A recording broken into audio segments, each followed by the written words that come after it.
तो चलिए आज हम लोग 30 मिनट के अंदर बहुत बेहतरीन सब प्रश्न करने वाले हैं जो कि किसी भी एग्जाम के लिए बहुत ही लाभदायक होगा। आगे बिहार एसएससी का पेपर है, एनटीपीसी का भी पेपर होगा, ग्रुप डी का पेपर होगा, एएलपी का होगा, टेक्नीशियन का होगा, बिहार दरोगा का होगा, सचिवालय सहायक का होगा। तो आप लोग लगातार बनकर, फिर आपका एसएससी जीडी का भी नोटिफिकेशन आ गया है, तो आप लोग लगातार मेरे साथ बनकर रहिए, आपको जीके जीएस करंट अफेयर्स में दिक्कत बिल्कुल भी नहीं होगा। तो चलिए आज का पहला सवाल आप लोग को बताना है कि वह कर जिसका करापात और कराघात दोनों एक ही व्यक्ति पर होता है क्या कहलाता है?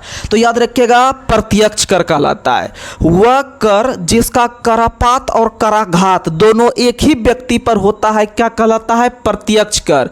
क्या कहलाता है? प्रत्यक्ष कर। याद रखिएगा। अगर आपसे क्वेश्चन अगला पूछे कि 16वें वित्त आयोग का गठन कब हुआ था, तो 16वें वित्त आयोग का गठन 31 दिसंबर 2023 को हुआ था। 31 दिसंबर 2023 को 16वें वित्त आयोग का गठन हुआ था। आगे बढ़ते हैं। अगला क्वेश्चन बताना है, FEMA फेमा किस वर्ष लागू हुआ? तो फेमा यानी कि foreign exchange management act, foreign exchange management act जो लागू हुआ वह 2000 में लागू हुआ। कब लागू हुआ? 2000 में। यानी फेमा कब लागू हुआ? तो 2000 में। फेमा कब लागू हुआ? तो याद रखिएगा 2000 में। फेमा कब लागू हुआ? तो याद रखिएगा 2000 में। फेमा कब लागू हुआ? 2000 में। आगे बढ़ते हैं। अगला क्वेश्चन है, ग्राम सभा की गणपूर्ति कितना होती है? तो ग्राम सभा की जो गणपूर्ति होती है वह याद रखिएगा कितना? 1/20 होती है, यानी 20वां हिस्सा। ग्राम सभा के लिए गणपूर्ति कितना होता है? 1/20। वहीं लोकसभा, राज्यसभा, विधानसभा, विधान परिषद का गणपूर्ति कितना होता है? याद रखिएगा 1/10। कितना होता है? 1/10। इसी को कोरम कहते हैं। आगे बढ़ते हैं। राष्ट्रीय बाल संरक्षण आयोग का स्थापना कब हुआ है? तो राष्ट्रीय बाल संरक्षण आयोग का स्थापना 2007 में हुआ है। कब हुआ है? 2007 में। आगे बढ़ते हैं। आज हम लोग जो है कि ऑब्जेक्टिव क्वेश्चन अधिक से अधिक करने वाले हैं आज, क्योंकि ज़्यादा टॉपिक आज नहीं बचा हुआ है, आपको आराम से हम खत्म करवा देंगे। सिर्फ लूसेंट का बचा हुआ था और फिर आपका स्पीडी का बचा हुआ था, आराम से खत्म करवा देंगे आज के इस 30 मिनट के सेशन में। उसके बाद जो है कि हम लोग अगले दिन के लिए सिलेबस डालेंगे। आगे बढ़ते हैं। अगला क्वेश्चन है, गौतम बुद्ध वन्यजीव अभ्यारण्य कहाँ है? तो गौतम बुद्ध वन्यजीव अभ्यारण्य जो है अपना बिहार में है। कहाँ में है? अपना बिहार में। और नागी नकटी पक्षी बिहार भी कहाँ है? तो अपना बिहार में। आपका जो है कि एशिया महाद्वीप का सबसे बड़ा गोखुर झील जो है वह कहाँ है? तो कामरताल झील बेगूसराय में है। आगे बढ़ते हैं। अगला क्वेश्चन, वन विहार राष्ट्रीय उद्यान कहाँ है? तो वन विहार राष्ट्रीय उद्यान मध्य प्रदेश में है। कहाँ में है? मध्य प्रदेश में। आगे बढ़ते हैं। शुष्क क्षेत्र में पाई जाने वाली क्षार या लवणीय मृदा को क्या कहते हैं? तो शुष्क प्रदेश में पाई जाने वाली क्षार या लवणीय मृदा को रे कहते हैं। क्या कहते हैं? रे। रोए क्या हो? रे। क्या कहते हैं? रे। आगे बढ़ते हैं। सदाकत आश्रम का स्थापना किसने किया है? तो सदाकत आश्रम का स्थापना मजूर उल हक ने किया है। किसने किया है? मजूर उल हक ने किया है। सदाकत आश्रम का स्थापना किसने किया है? तो मजूर उल हक ने। आगे बढ़ते हैं। बस्तर आंदोलन में किसकी भूमिका प्रमुख थी? तो बस्तर आंदोलन में प्रमुख भूमिका गुंडाधुर का था। किसका था? गुंडाधुर का। किसका था? गुंडाधुर का। आगे बढ़ते हैं। मयूर सिंहासन पर बैठने वाला अंतिम मुगल सम्राट कौन था? तो मयूर सिंहासन पर बैठने वाला अंतिम मुगल शासक जो था वह मोहम्मद शाह था। और मोहम्मद शाह को रंगीला बादशाह कहते हैं। क्या कहते हैं?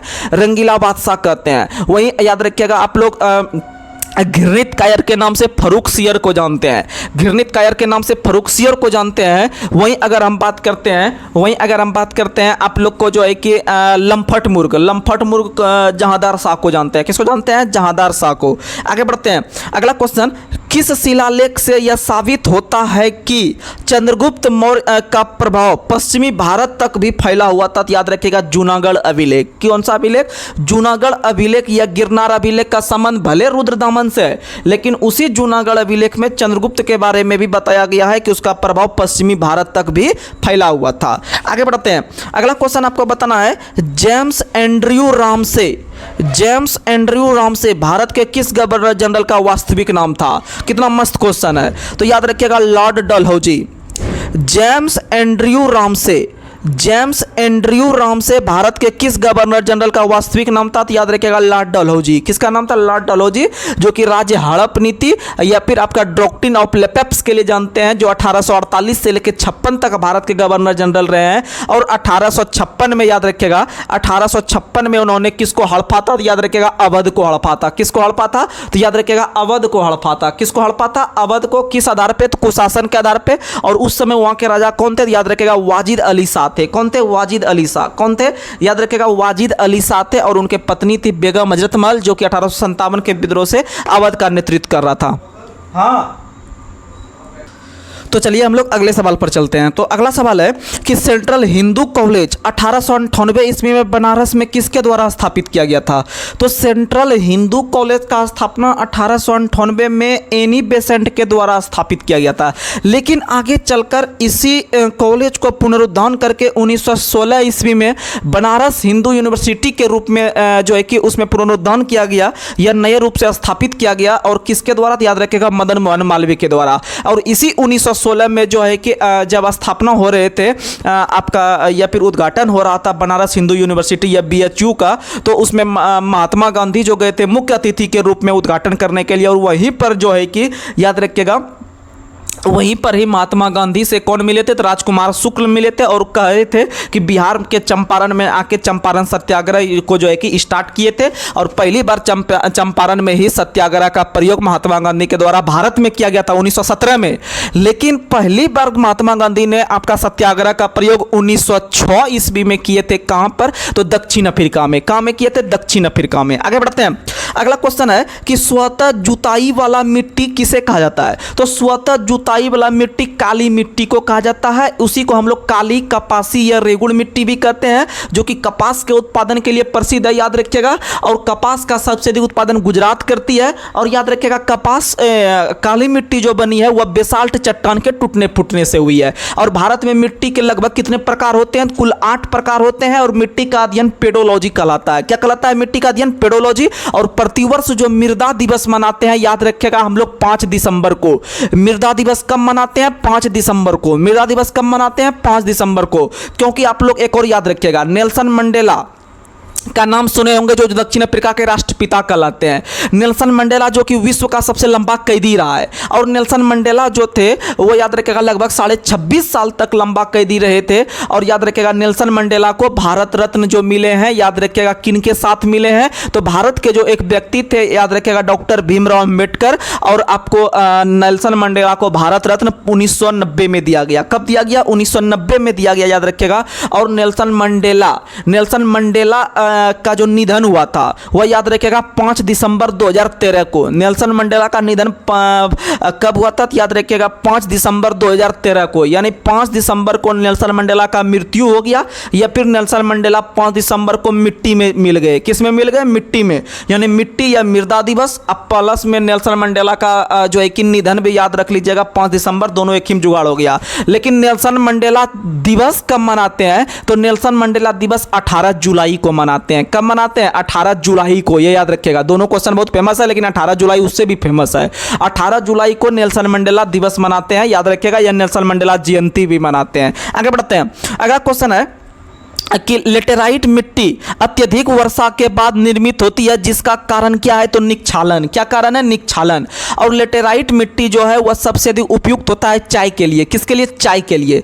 चाय के लिए सर्वाधिक उपयुक्त मिट्टी कौन सी है? तो याद रखिएगा लेटेराइट मिट्टी। और चाय को हम लोग हरा सोना भी कहते हैं। और चाय में जो है कि थिन नाम का जो है कि पदार्थ पाया जाता है, उत्तेजक पदार्थ। लेकिन कॉफी में कैफीन, कॉफी में कैफीन, कॉफी में कैफीन, कॉफी में कैफीन। और कॉफी दिवस 1 अक्टूबर, कॉफी दिवस 1 अक्टूबर, कॉफी दिवस 1 अक्टूबर, कॉफी दिवस 1 अक्टूबर। लेकिन अगर पूछेगा आपसे क्वेश्चन कि वृद्धजन दिवस कब मनाते हैं? वृद्धजन मतलब बूढ़ा व्यक्ति। तो वृद्धजन दिवस रहे या कॉफी दिवस रहे, दोनों एक ही दिन 1 अक्टूबर को। याद रखिएगा, आजकल के जो वृद्धजन रहते हैं यानी बूढ़ा व्यक्ति रहते हैं, वो कॉफी पीना पसंद करते हैं। कॉफी, चाय के तुलना में कॉफी थोड़ा स्टाइलिश चीज हो गया, ठीक है। तो याद रखिएगा, आजकल के बूढ़ा लोग क्या होते हैं, थोड़ा स्टाइलिश हो गए, यानी याद रखिएगा वो कॉफी पीना पसंद करते हैं। तो आप लोग याद रखिएगा, कॉफी दिवस और वृद्धजन दिवस दोनों होता है 1 अक्टूबर को। लेकिन चाय दिवस कब होता है? याद रखिएगा, विश्व चाय दिवस 15 दिसंबर, विश्व चाय दिवस 15 दिसंबर, विश्व चाय दिवस 15 दिसंबर। और चाय की सबसे अधिक खेती कौन करती है? तो याद रखिएगा असम करती है। कौन करती है? असम करती है।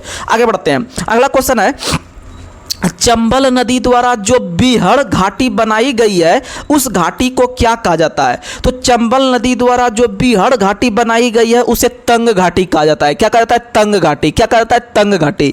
और याद रखेगा, चंबल नदी द्वारा बीहड़ घाटी बनाई जाती है। सीधा क्वेश्चन पूछेगा कि बीहड़ घाटी किस नदी के द्वारा बनाई जाती है, तो याद रखेगा आपको लोग चंबल नदी और चंबल नदी का जो उद्गम स्थल है वो कहाँ है, तो याद रखेगा चंबल नदी और बेतवा नदी, ये दोनों नदी का उद्गम स्थल है मालवा का पठार। कहाँ है? मालवा का पठार। तो क्वेश्चन पूछेगा कि बेतवा चंबल नदी कहाँ से निकलती है, तो मालवा के पठार से। कहाँ से निकलती है? मालवा। और चंबल बेतवा नदी और चंबल नदी दोनों कहाँ से? मालवा का पठार। आपको जुगाड़ देते हैं याद रखने के लिए। तो आप लोग देखते होंगे जब आप कोई सामान सबका व्यापार करते हैं तो उसको क्या कहते हैं कि माल अभी हम बेच रहे हैं, माल अभी क्या कर रहे हैं? बेच रहे हैं, या माल का अभी सप्लाई कर रहे हैं। तो इसका मतलब याद रखेगा, माल को आप बेच रहे हैं। माल को क्या कर रहे हैं? बेच रहे हैं। माल को क्या कर रहे हैं? बेच रहे हैं।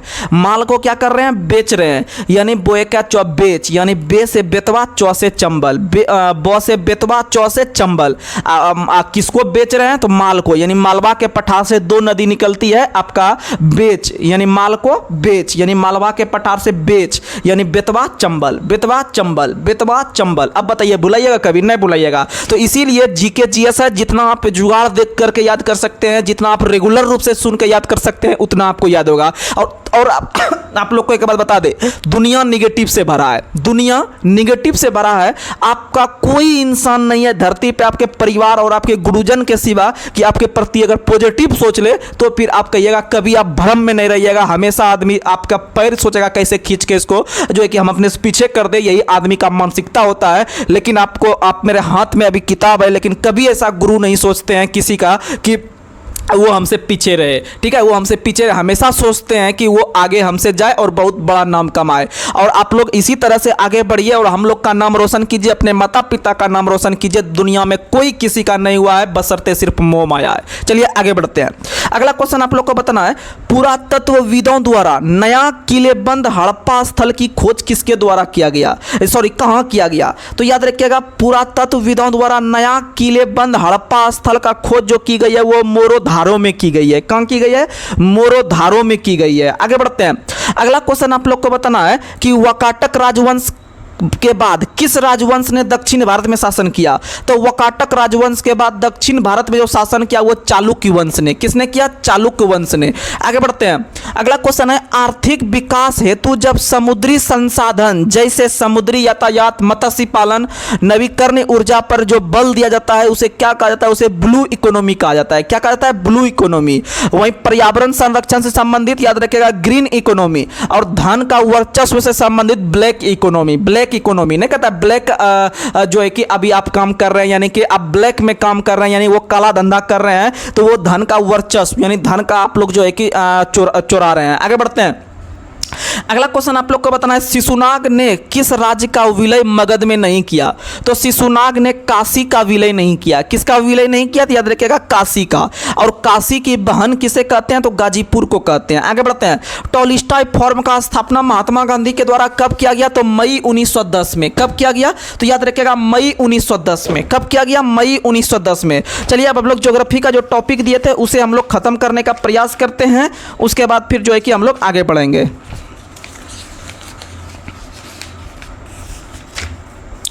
तो बताइएगा, आप लोग को एक बार फिर से रिकॉल करवा देते हैं। आपको राष्ट्रीय जलमार्ग बताए थे, इह साधु कोको काम तदलब।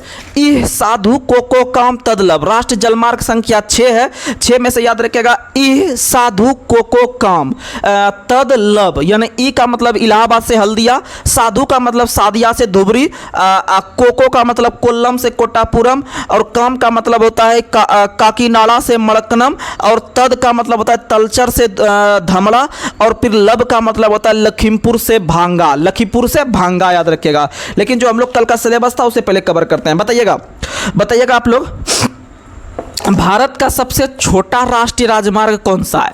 तो भारत का सबसे बड़ा राष्ट्रीय राजमार्ग NH-44 बताए थे। कौन बताए थे? NH-44। और NH-44 देखिएगा 11 से कट जाता है। 44 11 से क्या होता है? पूरी पूरी कट जाता है। तो NH-44 जो है वह कुल 11 राज्य से गुजरती है। कितने राज्यों से? 11 राज्यों से। अगर क्वेश्चन पूछेगा भारत का सबसे लंबा राष्ट्रीय राजमार्ग 44 है जो कितने राज्यों से गुजरती है, तो याद रखिएगा कुल 11 राज्यों को स्पर्श करती है या फिर 11 राज्य से होकर गुजरती है। और कुल कितना किलोमीटर? तो आपको बताए थे 3745 किलोमीटर। कितना किलोमीटर? 3745, जो कि आपका श्रीनगर से लेके कन्याकुमारी तक चलती है। श्रीनगर से लेके कहां तक चलती है? तो कन्याकुमारी तक चलती है। लेकिन अगर आपसे क्वेश्चन पूछे सबसे छोटा राष्ट्रीय राजमार्ग कौन है, तो NH याद रखिएगा NH-118 है। NH-118 है जो कि आपका झारखंड में है। कहां में है? झारखंड में है, याद रखिएगा। आगे बढ़ते हैं, जो कि सिर्फ 5 किलोमीटर है। अगला क्वेश्चन बताना है भारत का सबसे लंबा केबल सेतु किस राज्य में है? तो भारत का सबसे लंबा केबल मतलब होता है जो इसे देखते होंगे बड़े बड़े ब्रिज जो है कि वह तार पे टिका हुआ है, केबल पे टिका हुआ है। तो याद रखिएगा भारत का सबसे लंबा केबल सेतु जो है वह गुजरात राज्य के भरूच जिले में है। गुजरात राज्य के भरूच जिले में नर्मदा नदी पे है। किस नदी पे है? नर्मदा नदी पे है, याद रखिएगा सबसे लंबा आपका सेतु। आगे बढ़ते हैं, अगला क्वेश्चन आप लोग को बताना है स्वर्णिम चतुर्भुज योजना के तहत कितने महानगर को जोड़ा गया है? तो चतुर्भुज यानी 4। स्वर्णिम चतुर्भुज यानी 4। स्वर्णिम चतुर्भुज यानी 4। तो याद रखिएगा स्वर्णिम चतुर्भुज योजना के तहत कुल कितने शहर को जोड़ा गया है? तो कुल 4 शहर को। कुल 4 शहर भारत के हाईलाइट याद रख लीजिएगा, दिल्ली, चेन्नई, मुंबई, कोलकाता। दिल्ली, चेन्नई, मुंबई, कोलकाता, ये 4 शहर है। और स्वर्णिम चतुर्भुज योजना की कुल लंबाई है 5846 किलोमीटर। 5846 किलोमीटर, याद रखिएगा 5846। और उधर बताए थे 3745 किलोमीटर है NH-44 की लंबाई, याद रखिएगा। आगे बढ़ते हैं, अगला क्वेश्चन आप लोग बताइएगा कि भारत के अंदर में आपका 2 गलियारा है, एक उत्तर दक्षिण गलियारा, एक पूरब पश्चिम गलियारा। तो उत्तर दक्षिण गलियारा जो जोड़ता है वह आपका किसको किसको? तो याद रखिएगा उत्तर से दक्षिण गलियारा जो जोड़ता है वह श्रीनगर को कन्याकुमारी से, और पूरब पश्चिम जो जोड़ता है वह सिलचर को पोरबंदर से। सिलचर को पोरबंदर से, सिलचर को पोरबंदर से, याद रखिएगा। आगे बढ़ते हैं, अगला क्वेश्चन आप लोग को बताना है, अगला क्वेश्चन आप लोग बताइएगा कि सेतु भारतम योजना का संबंध किससे है? तो सेतु भारतम योजना का संबंध है राष्ट्रीय राजमार्गों पर लेवल क्रॉसिंग के स्थान पर ROB या RUB बनाने का। यानी सीधा याद रखिएगा सेतु भारतम योजना का संबंध राष्ट्रीय राजमार्ग से है। किससे है? राष्ट्रीय राजमार्ग से है। आगे बढ़ते हैं, अगला क्वेश्चन है कि भारतमाला परियोजना का संबंध भी किससे है? तो भारतमाला परियोजना का संबंध भी है केंद्रीय सड़क से, सड़क अनुसंधान से। किससे है? सड़क अनुसंधान से, जो कि 2017 में नितिन गडकरी ने शुरू किया था भारतमाला प्रोजेक्ट। आगे बढ़ते हैं, अगला क्वेश्चन बताना है राज्यों में सड़क मार्ग की लंबाई में प्रथम स्थान किस राज्य का है? तो सड़क लंबाई में प्रथम स्थान जो है वह महाराष्ट्र का है। किसका है? महाराष्ट्र का। आगे बढ़ते हैं, भारत दुनिया का कितना सब सड़क नेटवर्क वाला देश है? तो भारत दुनिया का दूसरा सड़क नेटवर्क वाला देश है। पहला कौन है? अमेरिका। पहला कौन है? अमेरिका। और भारत में सबसे अधिक सड़क कहाँ है? तो महाराष्ट्र में। कहाँ है? महाराष्ट्र में। और सबसे अधिक पक्की सड़क भी कहाँ है? तो महाराष्ट्र में। सबसे अधिक पक्की सड़क कहाँ है? महाराष्ट्र में। और सबसे अधिक कच्ची सड़क कहाँ है? उड़ीसा में। सबसे अधिक कच्ची सड़क कहाँ है? उड़ीसा में। और सबसे अधिक पक्की सड़क कहाँ है? तो याद रखिएगा आप लोग महाराष्ट्र में। आगे बढ़ते हैं, अगला क्वेश्चन है सीमावर्ती सड़कों का निर्माण एवं प्रबंधन के लिए किस संस्था का गठन किया गया है? तो याद रखिएगा सीमा सड़क संगठन, जिसका स्थापना 1960 में किया गया था, जिसे हम लोग BRO कहते हैं। क्या कहते हैं? BRO यानी border road organisation. Border road organisation, याद रखिएगा। आगे बढ़ते हैं, अगला क्वेश्चन, एशिया का सबसे बड़ा रोपवे कौन सा है? तो एशिया का सबसे बड़ा रोपवे जो है वह आपका कौन है? तो याद रखिएगा आपका जो है कि कहाँ में है? तो याद रखिएगा उत्तराखंड में। वह जो है कि जोशीमठ को औली से जोड़ता है। जोशीमठ को औली से जोड़ता है। आगे बढ़ते हैं, अगला क्वेश्चन है भारतीय रेल एशिया की कितनी बड़ी नेटवर्क है? तो भारतीय रेल एशिया के अंदर में याद रखिएगा आपका दूसरी बड़ी नेटवर्क है और विश्व में चौथी बड़ी नेटवर्क है। एशिया में दूसरी और विश्व में चौथी। एशिया में दूसरी, विश्व में चौथी। तो भैया एशिया में पहला कौन है? एशिया में पहला चाइना है। एशिया में पहला कौन है? चाइना। और अगर विश्व में देखते हैं पहला कौन है, तो विश्व में पहला आपका अमेरिका है, दूसरा चाइना है, तीसरा रूस है और चौथा अपना इंडिया है। तो भुलाइएगा नहीं, अगर विश्व में पूछेगा रेल नेटवर्क में भारत कौन है, तो विश्व में चौथा, एशिया में दूसरा, एशिया में पहला कौन है? चाइना। और चाइना विश्व में दूसरा स्थान रखता है अमेरिका के बाद, यानी पहला अमेरिका, दूसरा चाइना, तीसरा रसिया, चौथा इंडिया। आगे बढ़ते हैं, अगला क्वेश्चन है भारत में सर्वप्रथम रेल व्यवस्था का शुरुआत कब हुआ है? तो भारत में सर्वप्रथम रेल व्यवस्था का शुरुआत याद रखिएगा आपका 16 अप्रैल 1853 को हुआ था। आपका 34 किलोमीटर चली थी और यह आपका मुंबई से थाने के बीच चली थी और लॉर्ड डलहौजी के काल में चलाया गया था। याद रखिएगा, अच्छा क्वेश्चन है। आगे बढ़ते हैं, और रेल लाइनों का लगभग 3 गो गेज पाया जाता है या 3 प्रकार का ट्रैक होता है, जिसमें से आपका सबसे बड़ी लाइन जो होती है जिसमें बहुत स्पीड से गाड़ियां गुजरती है उसका नाम है आपका ब्रॉड गेज। क्या नाम है? ब्रॉड गेज या बड़ी लाइन भी कहते हैं। और याद रखिएगा ब्रॉड गेज का चौड़ाई होता है आपका 1.676 मीटर और मीटर गेज का होता है 1 मीटर और नैरो गेज का होता है 0.610 मीटर 0.610 मीटर। आगे बढ़ते हैं, अगला क्वेश्चन आप लोग को बताना है विश्व की सबसे पहली रेलगाड़ी कब चली थी? तो विश्व की सबसे पहली रेलगाड़ी 1825 ईस्वी में चली थी स्कॉटन और डार्लिंगटन के बीच। स्कॉटन और डार्लिंगटन के बीच याद रखिएगा विश्व की पहली रेलगाड़ी 1825 में चली थी। आगे बढ़ते हैं, भारतीय रेलवे बोर्ड का स्थापना कब किया गया? तो भारतीय रेलवे बोर्ड का स्थापना मार्च 1905 में। भारतीय रेलवे बोर्ड का स्थापना मार्च 1905 में। देखिएगा कुछ जुगाड़ से याद करवाते हैं।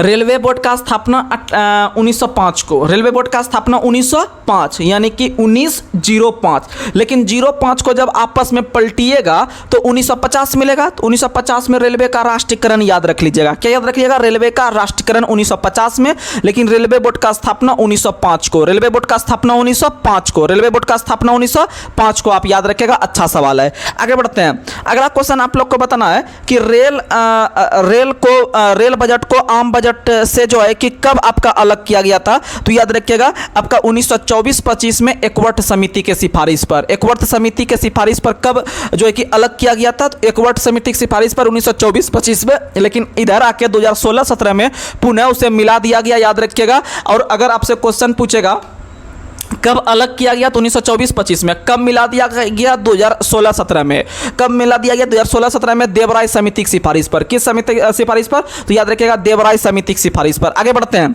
अगला क्वेश्चन आप लोग को बताना है। अगला क्वेश्चन बताइएगा कि भारतीय, अगर क्वेश्चन पूछेगा कि किस वर्ष रेल बजट को आम बजट से पुनः मिला दिया गया, ऑप्शन में 2016 और 17 अगर दोनों रहेगा तो आप 2017 मारिएगा। क्या मारिएगा? 2017 मारिएगा। यह क्वेश्चन बहुत कंफ्यूजन है। आगे बढ़ते हैं, अगला क्वेश्चन आप लोग को बताना है कि भारतीय रेल प्रशासन और प्रबंधन की जिम्मेवारी किस पर है? तो रेलवे बोर्ड पर है। किस पर है? रेलवे बोर्ड पर। और याद रखिएगा प्रत्येक मंडल का जो प्रधान होता है महाप्रबंधक होता है। कौन होता है? महाप्रबंधक होता है, जिसको हम लोग जीएम कहते हैं। क्या कहते हैं? जीएम कहते हैं। याद रखिएगा क्या कहते हैं? जीएम कहते हैं, यानी जनरल मैनेजर कहते हैं। आगे बढ़ते हैं, अगला क्वेश्चन आप लोग को बताना है देश में सबसे लंबी दूरी तय करने वाली रेलगाड़ी कौन सी है? विवेक एक्सप्रेस। कौन सी है? विवेक एक्सप्रेस। देश में सबसे लंबी दूरी तय करने वाली रेलगाड़ी कौन सी है? याद रखिएगा विवेक एक्सप्रेस, जिसका शुरुआत 2011 में हुआ था और यह डिब्रूगढ़ से कन्याकुमारी जाती है। डिब्रूगढ़ से कन्याकुमारी, जो कि लगभग 4286 किलोमीटर चलती है। कितनी चलती है? 4286 किलोमीटर तक यात्रा करती है। याद रखिएगा। आगे बढ़ते हैं, अगला क्वेश्चन आप लोग को बताना है। अगला क्वेश्चन आप लोग बताइएगा विश्व का सबसे लंबा रेलमार्ग कौन सा है? तो विश्व का सबसे लंबा रेलमार्ग ट्रांस साइबेरियन रेलमार्ग है। कौन सा रेलमार्ग है? ट्रांस साइबेरियन रेलमार्ग। विश्व का सबसे लंबा रेलमार्ग कौन सा है? याद रखिएगा ट्रांस साइबेरियन रेलमार्ग। कौन सा रेलमार्ग? ट्रांस साइबेरियन रेलमार्ग विश्व का सबसे लंबा रेलमार्ग है, ट्रांस साइबेरियन रेलमार्ग। और ट्रांस साइबेरियन रेलमार्ग लेनिनग्राड से व्लादिवोस्टॉक तक जाती है। लेनिनग्राड से व्लादिवोस्टॉक तक, लेनिनग्राड से व्लादिवोस्टॉक तक जाती है। याद रखिएगा ट्रांस साइबेरियन रेलमार्ग। और लगभग यह 9438 किलोमीटर लंबा है। कितना लंबा है? 9438 किलोमीटर लंबा है। 9438 किलोमीटर लंबा है। कितना लंबा है? 9438 किलोमीटर लंबा है। आगे बढ़ते हैं, अगला क्वेश्चन आप लोग को बताना है। अगला क्वेश्चन बताइएगा कि मार्च 2020 तक के रिपोर्ट के अनुसार भारत में कुल कितने परसेंटेज रेलमार्ग का विद्युतीकरण किया जा चुका है? तो 57.87। यह लगभग 60 याद रख सकते हैं। लगभग 60% विद्युतीकृत यह आपका जो है कि हो चुका है, यानी बिजली पर चलने लगा है रेलगाड़ी। आगे बढ़ते हैं, अगला क्वेश्चन आप लोग को बताना है भारत में पहली ट्रेन किसके किसके बीच चली थी 1925 में? पहली विद्युत ट्रेन। तो भारत में पहली ट्रेन पूछेगा तो 16 अप्रैल 1853 को मुंबई से थाने के बीच। लेकिन भारत के अंदर में पहली विद्युत ट्रेन पूछेगा तो 1925 में चली थी बॉम्बे वीटी से कुर्ला हार्बर के बीच। बॉम्बे वीटी से कुर्ला हार्बर के बीच। याद रखिएगा। आगे बढ़ते हैं, बिजली से चलने वाली पहली सवारी गाड़ी कौन थी? डेक्कन क्वीन। कौन थी? डेक्कन क्वीन। बिजली से चलने वाली पहली सवारी गाड़ी कौन थी? तो याद रखिएगा डेक्कन क्वीन, और जो कि मुंबई से पुणे के बीच चली थी 1930 में। आगे बढ़ते हैं, भारत के अंदर विश्व का सबसे पुराना भाप इंजन कौन है? फेरी क्वीन। कौन सा है? फेरी क्वीन। यानी एक आता है आपका पहली ट्रेन का नाम क्या था, एक आता है भाप से चलने वाली पहली ट्रेन कौन थी? तो भाप से चलने वाली पहली ट्रेन जो थी वो फेरी क्वीन थी। आपको जुगाड़ देते हैं, भाप यानी प से फ बना लीजिएगा। प से क्या बनाइएगा? फ, यानी भाके प भाप, यानी प से फ बनाइएगा, फ से फेरी क्वीन मारिएगा। क्या मारिएगा? फेरी क्वीन। यानी भाप से चलने वाली पहली रेलगाड़ी जो भारत में थी वो फेरी क्वीन थी, और भारत की पहली ट्रेन का नाम था आपका क्या? तो याद रखिएगा डेक्कन क्वीन। क्या नाम थी? ब्लैक ब्यूटी के नाम से चली थी। किस नाम से? ब्लैक ब्यूटी के नाम से। आगे बढ़ते हैं, अगला क्वेश्चन आप लोग को बताना है। अगला क्वेश्चन आप लोग बताइएगा कि भारत और पाकिस्तान के बीच चलने वाली ट्रेन का नाम क्या है? तो याद रखिएगा समझौता एक्सप्रेस। कौन सा एक्सप्रेस? समझौता एक्सप्रेस। वहीं अगर बात करते हैं थार एक्सप्रेस, तो थार एक्सप्रेस भी आपका राजस्थान के पास से भारत और पाकिस्तान के बीच चलती है। वहीं अगर बात करते हैं मैत्री एक्सप्रेस, तो भारत बांग्लादेश। मैत्री एक्सप्रेस भारत बांग्लादेश। आगे बढ़ते हैं, रेलगाड़ी बीमा योजना कब लागू हुआ? 1994। रेलगाड़ी बीमा योजना 1994। दो क्वेश्चन आता है, रेलगाड़ी बीमा योजना और रेल यात्री योजना। तो रेलगाड़ी बीमा योजना 1994 और रेल यात्री 1977। रेल यात्री 1977, रेल यात्री बीमा योजना 1977, यानी पहले यात्री है उसके बाद रेलगाड़ी है। ठीक है, 1994 में रेलगाड़ी है, 1977 में आपका याद रखिएगा पहले आपका क्या है? तो पहले आपका जो है क्या है? तो पहले आपका यात्री है। आगे बढ़ते हैं, अगला क्वेश्चन है कोंकण रेलवे का शुरुआत कब हुआ है? तो कोंकण रेलवे का शुरुआत 1998 से हुआ है। कहाँ हुआ है? कब हुआ है? 1998। कोंकण रेलवे का शुरुआत कब हुआ है? 1998 में। और कोंकण रेलवे का मुख्यालय कहाँ में है? तो याद रखिएगा नवी मुंबई में है। कोंकण रेलवे का मुख्यालय कहाँ है? तो नवी मुंबई में है। और याद रखिएगा कोंकण रेलवे कुल लंबाई कितनी है? तो 760 किलोमीटर है, या कहीं कहीं 741 भी देता है, तो आप याद रखिएगा, लेकिन 760 किलोमीटर है एग्जैक्ट। ठीक है, जो कि आपका रोहा से मंगलोर तक चलती है। आगे बढ़ते हैं, और इससे लाभान्वित होने वाले 4 राज्य हैं महाराष्ट्र, गोवा, कर्नाटक, केरल। आगे बढ़ते हैं, कोलकाता मेट्रो का शुरुआत कब हुआ? तो कोलकाता मेट्रो का शुरुआत या फिर स्थापना कब हुआ? तो 24 अक्टूबर 1984 को। 24 अक्टूबर, ये डेट याद रखेगा, डेट सहित पूछता है। तो 24 अक्टूबर 1984 को भारत के पहले कलकत्ता मेट्रो का स्थापना हुआ था, याद रखिएगा, जो कि दमदम से टोलीगंज तक चलती है। दमदम से टोलीगंज तक चलती है, जो कि आपका लगभग 16.5 किलोमीटर है, 16.5 किलोमीटर। आगे बढ़ते हैं, दिल्ली मेट्रो का शुरुआत कब हुआ? तो दिल्ली मेट्रो का शुरुआत 2002 में हुआ। कब हुआ? 2002 में हुआ। और यह कहां से कहां तक चलती है? तो 30 जारी से सादरा तक, 30 जारी से सादरा तक। आगे बढ़ते हैं, अगला क्वेश्चन है मुंबई में मोनोरेल का शुरुआत कब हुआ? तो मुंबई में मोनोरेल का शुरुआत 2014 में हुआ। कब हुआ? 2014 में मोनोरेल का शुरुआत। और मोनोरेल कहां चलती है? तो मौ से मोनो, मौ से मुंबई, मौ से मोनो, मौ से मुंबई। आगे बढ़ते हैं, विश्व की पहली मेट्रो रेल का नाम क्या था? तो विश्व की पहली मेट्रो रेल लंदन मेट्रो है। कौन सा मेट्रो है? लंदन मेट्रो है, जिसका शुरुआत 1963 में, जिसका शुरुआत 1963 में। और भारत में पहली विद्युत ट्रेन, भारत देखिए शुरू से, भारत के अंदर पहली ट्रेन 1853, भारत के अंदर पहली विद्युत ट्रेन